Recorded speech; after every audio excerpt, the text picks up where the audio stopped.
So I think you can understand perhaps why it's so exciting for me to come to work every day. You know, we really are in an era that is almost science fiction in terms of what we think we can do. I actually started in a laboratory about 40 years ago when we were trying to isolate RNA. And one of the problems was that we didn't know about RNases, which are ubiquitous. So during the whole year, virtually every piece of RNA you isolated got degraded. Then when I finished my fellowship, I spent 5 years in the lab studying alternative splicing. And there we were just trying to understand, did it exist and what was the consequences? And now what you're seeing is really the science fiction of being able to make changes that markedly affect our RNA. I spent a lot of time working with chemokines that we're using receptors to specifically target cancer. And obviously, in a place like the University of Rochester, where you've got optics and you've got a great cancer program and great immune biology, it's really such an ideal situation. So, you know, I'd like to again acknowledge our three speakers for giving us an enlightening hour and a half.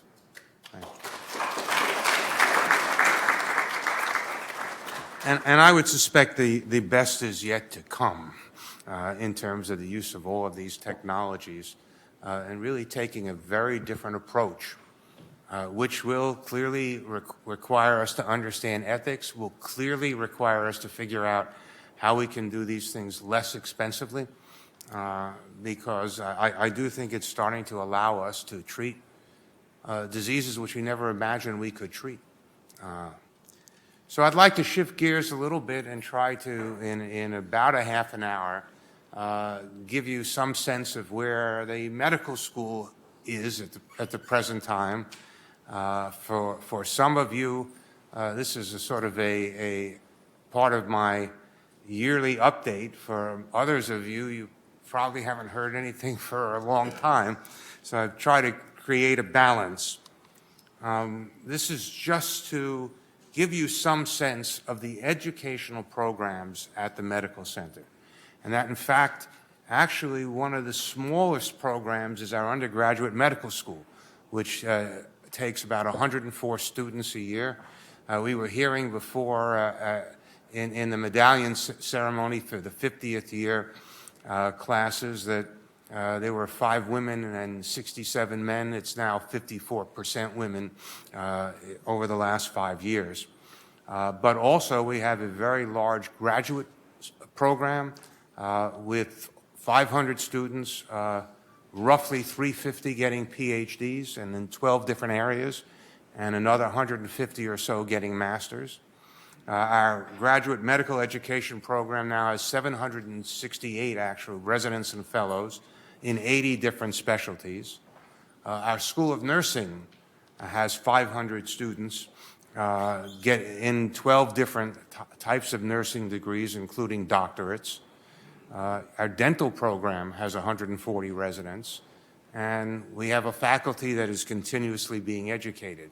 So it's a pretty broad educational mission. I will particularly show you a little bit about the medical school. So we average between 5,000 and 6,000 admissions a year. The fluctuations, we tend to have bumps that are way above the national average, and then it adjusts. But as you can see, roughly 13% of all applicants in the U.S. apply to the University of Rochester. Over the last 5 years, we've had a 4.7% acceptance rate. The national acceptance rate is 40%. And we usually rank within the top 12 or 15 most selective medical schools in the country. So I don't think it's anything that most of this audience doesn't know, but it's always been a great school. But this gives you some idea of just how competitive it is. Also gives you some idea of the demographics. We also have a large MD PhD program for the size of our school. We usually accept 8 or 9 a year. And as you can see, we roughly get around 250 applicants for those positions. The graduate program accepts roughly 70 students a year, and you can see that over time we've gotten increasing number of applicants and also increasing improvement in acceptance rate. I think one of the things that we're starting to see more and more is that we're getting students from the best U.S. colleges, whereas 5 or 10 years ago that was not true, and that's particularly important in terms of getting institutional training grants. Our medical students always do very well in the match. Usually somewhere between 85% and 90% get one of their top 3 choices. Usually about 20% remain in Rochester, and another 20% or so stay in New York State outside of Rochester. Interestingly, around 19%, and that's pretty much been true since the 10 years I've been a dean, go into internal medicine. But this year, 11 students went into family medicine, which is now our second most popular. We have an extraordinary family medicine residency, one of the top in the country, and actually of those 11, 6 stayed here. So we're starting to see a transition. The other areas that were very high were psychiatry and pediatrics. So I think that we're starting to see people understand a little bit where the nation thinks that care management and population management is going. So that's a very big shift over a 20-year period from people focusing more on the procedural specialties. I mentioned we have 768 residents and fellows in 83 programs, and you can see the majority are obviously residency, and in the case of the fellowship, a lot of the fellowships are in internal medicine. And I think what you can see in terms of residents is roughly half of them go into fellowship, another quarter or so go into academic practice at academic medical centers, and about a quarter go into private practice. And you can see also what happens with our fellows. There are some that actually do another fellowship, but most stay in academic practice. What's interesting and somewhat unique for a private school in New York, of those that go into private practice, 60% stay in New York State, and 80% of those stay in upstate New York and in the Rochester region. So we are unique in sort of a dual mission where we are still producing a huge number of academicians who are doing research, who are staying in academic practices, but we are also producing the workforce for the region. And this is a particularly difficult region, such that in order to recruit to, particularly outside of Rochester. So this is very important duality. One of the things I hope you may get a chance to see here is our Center for Experiential Learning. This is a center that's growing. It's really designed to create flexible, technology-enabled classrooms, particularly with simulation, but we're also now really adapting 3D printing, both as an educational tool and also as a way of preparing surgeons to do surgery on specific patients using 3D printed material that we've gotten from scans. Another major part of this center is to focus on interprofessional education. And we have really been one of the leaders, particularly in integrating the School of Nursing and the School of Medicine. But we really are taking a much broader view of trying to create, of interprofessional education, to try to create the ideal teams to take care of patients. We actually merged our minor library with the Center of Experiential Learning so that we could ideally provide information through the entire medical center. And about 6 years ago, the medical school went to a totally iPad-based curriculum, which was only opposed by all the orthopedic surgeons who knew that if you were carrying around these heavy books for years, eventually we're going to need them. But so now everything essentially is available on iPad, all the lecture notes, et cetera, and it also allows students to actually interact in classes directly. One of the things that happened recently, and it really was a testimony to our focus on interprofessional education, was that about 3-4 years ago, the Accreditation Council of Graduate Medical Education, the ACGME, studied 300 centers that had the largest numbers of residents and fellows, and actually found that regardless of what the center's reputation was, that there really were issues about integrating residents and fellows into the institutional strategic plan, into the quality initiatives of the medical center, to really understand team-based medicine, population health management. So they decided that they needed to transform the learning environment. It was something called CLEAR, which focused on the learning environment for residency. And they sent out a request for application for 8 centers in the country to really pave the way by doing novel approaches to change residency training. There were 54 applicants. We were one of 8. There's a mixture. There tend to be a couple from each quadrant of the United States. More academic than not, but not every one of the other academic centers with UCSF, University of Chicago, the new Dell Medical School in Austin, University of Maine. And these 8, this is a 4-year program which is really designed to change residency training.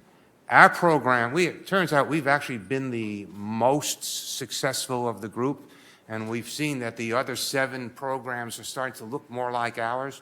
We had already started these, what we call these UP teams. These are the unit-based teams in which we had a dyad of nursing and medicine working together in a much more coordinated fashion. And the goal of this program was to add the residents to the team. So we had, and initially we thought there would be a lot of resistance to this, but in the first the first year we did 12 teams. This year we're doing another 18, but now there is a desire, everybody wants this to happen. So we're seeing they want us to set up teams at Highland Hospital and ultimately try to bring this into a broader clinical practice because it really provides the ideal team for taking care of patients and also making sure that each person is not only aware of all of the safety and care quality initiatives, but really are dealing with the patient at the peak of their abilities. And you can see what some of the issues are. We are starting this year a Quality Institute that's designed, first of all, to train clinicians in how to train our trainees in quality and safety, but ultimately will go through the entire institution. I'm going to shift a little bit to research. So we are a very large research institution, usually ranked in the mid-30s among research institutions in the country.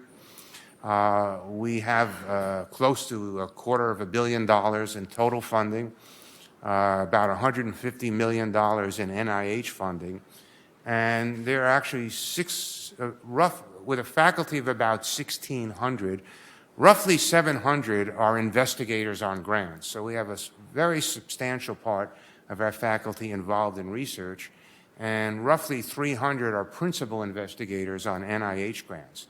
I think it's also worth noting that there are 3,000 people at the medical center, which has And the university as a whole has about 30,000. The medical center has about 19,000. We have 3,000 that are involved in the research enterprise.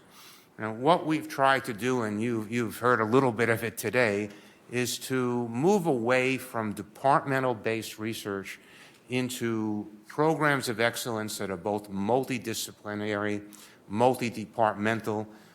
This lists what these programs of excellence are. They represent actually about 95% of the research being done at the medical center. You heard today from people in the neuroscience program of excellence, the RNA and the immunobiology program of excellence. But one of the reasons that we put RNA biology here and immunology here is because they really affect every disease process. And I think you heard that today, that these are important in neurologic disease and cancer and musculoskeletal disease. So we look at this as sort of overarching. One of our largest research program of excellence is neurosciences. Almost 20% of all of the funding at the medical center is in the neurosciences, and it involves virtually a dozen departments and centers, including several like brain and cognitive science that are on the River campus. And this year they completed a strategic planning exercise that involved 90 investigators that presented 17 different programs, of which the strategic planning really chose 4. Not that the others aren't critically important, but particularly to focus on in terms of strategic dollars over the next 5 or 10 years. You can see what they are. I think that there are 2 things that have happened. One that we were able to announce yesterday, which is we received from the NIH the Udall Center of Excellence in Parkinson's Disease. It's a $9 million award, and one of our flagship research programs is Parkinson's. And the other, which started a year ago, was the Adolescent Brain and Cognitive Development Study.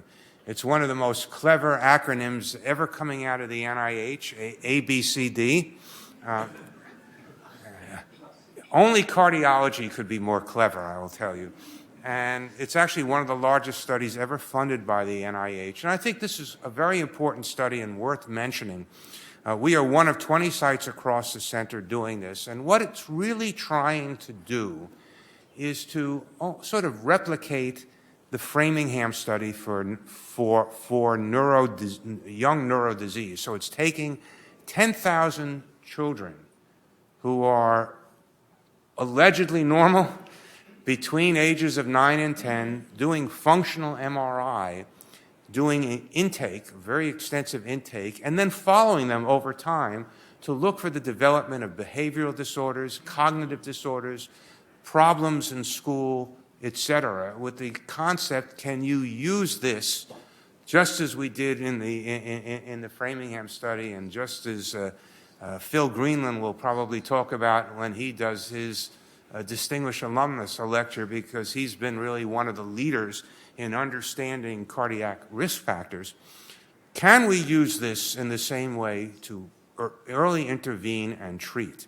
And one of the things that's sort of interesting and was not quite expected, we enrolled 400, about half from the inner city, about half from the broader community. And what we've found immediately were a couple of kids who had AV malformations and brain tumors that need to be operated on. But perhaps more significantly, 10% had evidence of depression, 5% suicidal ideation. So first of all, it told us our idea of what normal is not necessarily what we think it is, but it also is creating a situation where, far from just following people out 10, 20, and 30 years to see what happens, that we actually have to intervene early. The other thing that happened this year is we got named by the NIH as the only one, the Center for Leading Innovation and Collaboration, a 5-year grant out of our Clinical and Translational Science Institute, which you should take a look at. It's across Crittenden Avenue, the Saunders Research Building. And what this is to try to be a coordinating center for all of the CTSIs around the country to figure out ways of sharing data among the various institutions.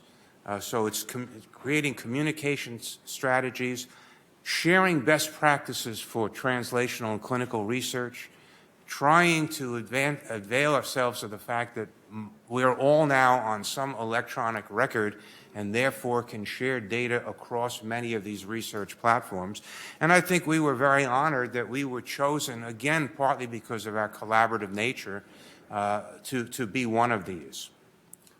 It's been a big year in terms of leaders. We had 4 new chairs. Ben Lee recruited from Yale to be chair of psychiatry. Pat Brophy, who was recruited from Iowa to be chair of pediatrics and the physician-in-chief at Golisano. Raj Patel, who came from our Department of Orthopedics to chair physical medicine and rehab, and Jan Joseph, who was chosen to be chair of urology after, he's an internal candidate after a national search. We also had 2 new deans, Martin Zan, the Senior Associate Dean for Clinical Research. He's also a co-director of the CTSI and one of the principal investigators of the CLIC grant I just mentioned. And Rich Libby, who is the new Senior Associate Dean for Graduate Education.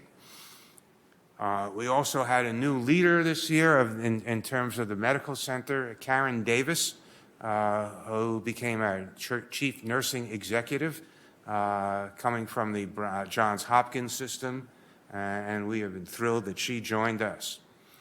Just to give you some idea of the vibrancy, so since Pat Brophy got here in January as chair of pediatrics, these are the new recruitments to the faculty of pediatrics. And I wanted to get, I think we have a similar slide for psychiatry, but we couldn't get it in time, and I think this makes the point that we are really recruiting increasingly extraordinary chairs, and this is becoming a increasingly desirable place to work. So it gives you a little bit of a sense of our research enterprise. We are probably very different. For the 50-year class, I don't think you could have envisioned it. I got to tell you, I'm here 16 years. I don't think I can envision this. But as is true around the country, we're now a pretty large healthcare system. We call that broader system UR Medicine. It involves 6 hospitals, not only Strong and Highland, but hospitals in Jones, Noyes, and St. James in the Southern Tier, F.F. Thompson in Canandaigua. But we also now have 225 outpatient clinics. We have 8 urgent care centers, and as you can see, we have over 3 million outpatient encounters a year. This is what this footprint looks like on the map. We have what we call our Accountable Care Network, which we call AHP, Accountable Health Partners. That now comprises 2,000 physicians, roughly 1,350 from our employed medical faculty group here at the University of Rochester. The rest of our community physicians. And you can see it is split between adult primary care and pediatrics, OBGYN, and probably close to 75% are specialties. Our network extends broadly throughout upstate New York. These are where our affiliates is. This is where we do virtually all tertiary and quaternary care and some secondary care. But we also now have collaborations with other health systems like St. Joseph's in Syracuse, which is part of Trinity and has 200,000 lives. The Bassett Health System in Cooperstown, another 200,000 lives. So this gives us a network of over 1 million patients half of whom we are primarily responsible for, the other half where we are getting referrals that support our specialists and really allow the University of Rochester to have a mission that is bipartite, meaning we don't want anybody to ever have to leave upstate New York to really get the highest end, cutting-edge, state-of-the-art therapy, whether it's CAR T-cell therapy, RNA-based therapies in any disease. But we also want to provide a high quality of standard locally. So we're trying to build up programs in all of these regions so that most patients, 98% of patients, can be cared for as close to home as possible, leaving our hospital, which is running for the last 5 years at over 105% occupancy for medical and surgical beds, leaving them really to take care of the people who can only be taken care of in a university setting. I mentioned our urgent care network. That has expanded over a 3-year period. 5 years ago, we had one urgent care center that had 10,000 visits. This year, we're up to 70,000, which is very much important for patient satisfaction, allowing them to get care at night and off hours, and to some degree also trying to decompress our emergency room a little bit. This is an example of what we look like as a system. So these are all the branches of the Wilmot Cancer Institute, which goes as far as Elmira in New York. And in fact, we opened up a new building, a branch of the Wilmot in Dansville. And again, the goal of this is not only have we now become one of the 25 largest by volume cancer institutes in the country, but it allows us to provide the same quality of cancer care at home. So patients in the southern tier, which is a large, very poor area, do not have to schlep into Rochester to necessarily get infusions or radiation therapy. They can get it close to home. But this is somewhat of a model that you're going to see reproduced in other specialties as well, but it's probably most well-formed at the Wilmot. Because of this growth, and we now are 50% larger than any other cancer center outside of New York City, one of our other key goals in terms of research and clinical is to gain NCI designation. We have a plan to submit our application for 2021. And for this, we have several high-quality programs because you need 4 priority scientific programs. And we already have one of the great survivorship programs in the country. This year, we were able to recruit Paula Vertino from Emory University. She is an epigeneticist who became our first Wilmot Distinguished Professor and the Director of Translational Research for Cancer. So this is moving forward, but it's a major goal for us. One of the things I should mention is that between 12:30 and 12:45, you can see the mobile stroke unit. So this month, actually, we became one of only 12 in the nation to set up a mobile stroke unit. What this is a unit that is equipped with a CT scanner, which can wirelessly transmit the CTs to the U of R. We are working with the ambulance, the emergency system in Rochester, so that when EMTs are called and it is suspected that it is a stroke, they can then send out for the stroke mobile, can come, and unless they're very close to the U of R, they can actually get their CT scan in the mobile, and we can get the results, and if they're far enough away, we can actually start therapy while they're in the stroke mobile. This has been done in a few cities and has drastically improved the outcome of stroke, because obviously in stroke, the faster you can intervene, the less neurologic damage. And so this is something that initially will be in a 45, 50-mile radius, but we hope that we will be able to expand this more broadly. We also, as part of a network, actually this year developed a collaboration with the YMCA. And this just gives you a map to gives you some idea. This is broad. It's throughout the region. And what this will, again, allow us to do is to develop programs in 17 YMCAs across the region. And you can see what some of these are. They'll be specific, targeted in specific areas. Again, so we can bring more care locally. So people can get care, get education, sometimes get screening locally in the communities.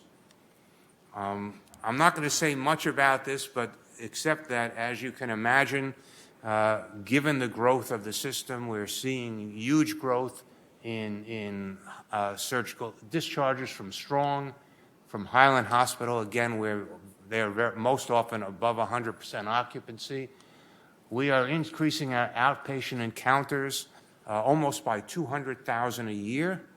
Our emergency department continues to grow, and our outpatient surgery has grown to the point we've actually now maxed out. So what this means, to quote Jaws, is we got to build a bigger boat, or we have to build bigger boats in order to provide be the regional network and provide the care that we need. Among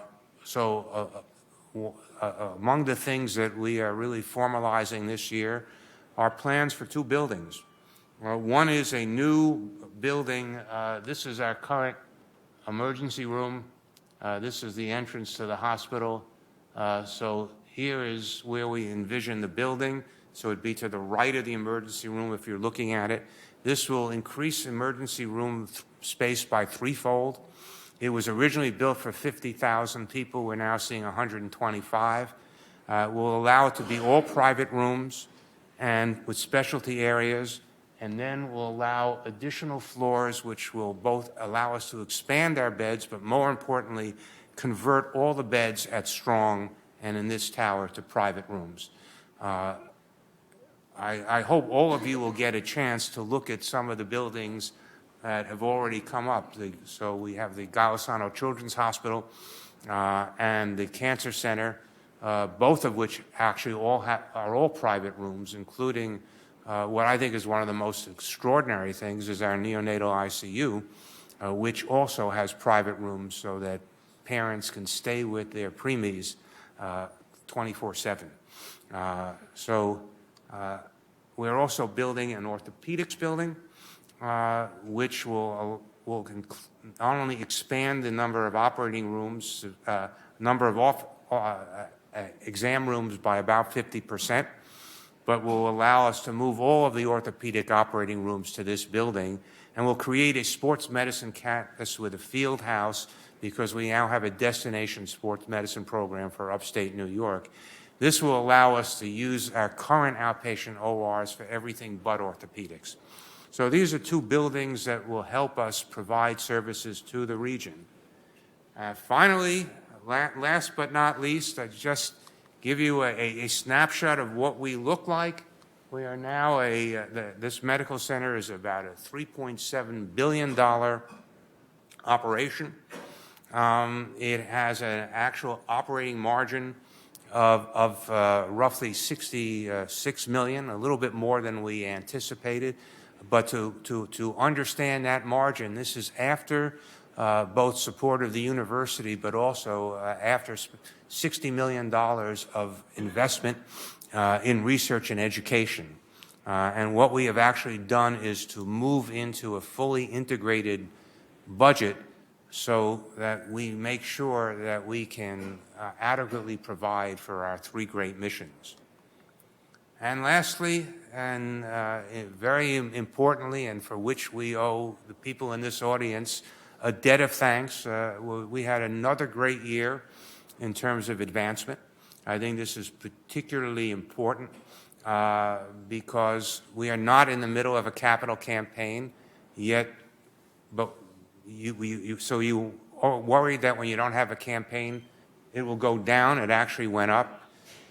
We actually had, as you can see, about $68 million in cash, $76 million in commitments. This is the second largest we've done since even in the campaign. And we also now have a more vigorous patient family giving program. And we owe it to many of you in this room who have helped support this advancement. Applications which, during this campaign created 65 endowed professorships, helped support the two buildings, or all the buildings that you see on Crittenden Avenue, and hopefully will allow us to keep moving forward in our research enterprises. I want to congratulate today's awards winners, most of whom received their awards at the Whipple dinner last night. It was an exciting dinner. I know many of you were there. And to mention in particular that at 1:30 we will have Phil Greenland, who received the Distinguished Alumnus Award, will be giving his lecture. Finally, I think we have show that there were two. Again, I wanted to mention that you should be able to look at the there it is, the Stroke-mobile, and please take a look.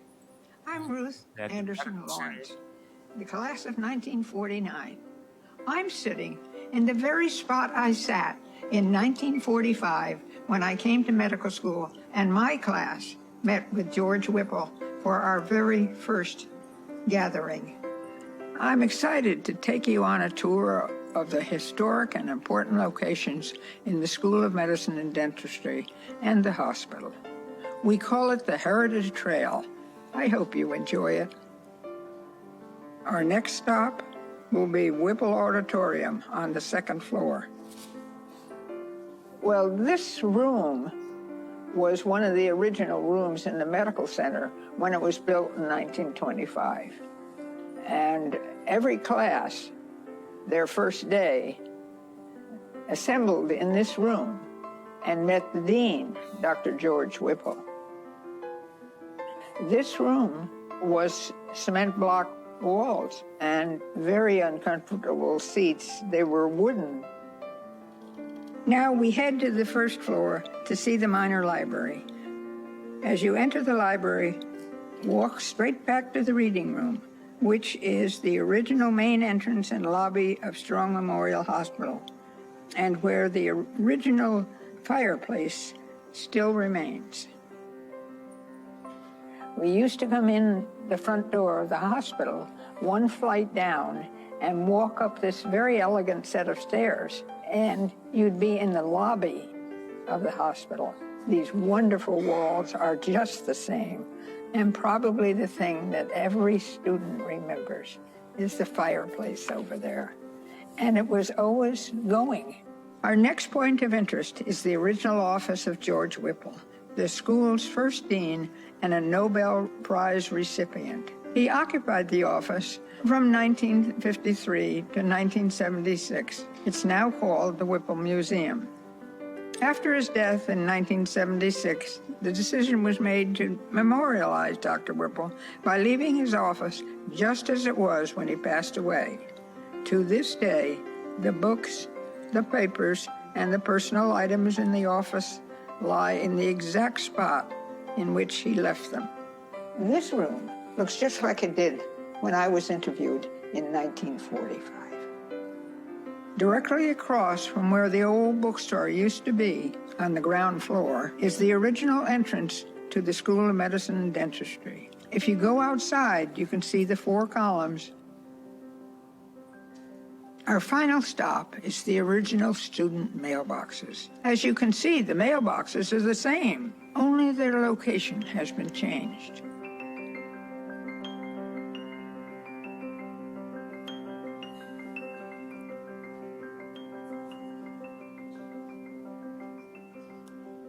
So I hope you will join Ruth Lawrence for the Heritage Tour. And again, I want to thank you for coming here this year for your reunion. There'll be lunch, there'll be lectures. I hope you also will take advantage of the lectures and events at the River Campus as part of the Meliora weekend. There are a lot of exciting adventures. I know I've got my tickets here to Pink Martinis. I'm not sure what Pink Martinis are, but people tell me that I'm going to love them. So thank you all for coming, and thank you for what you do.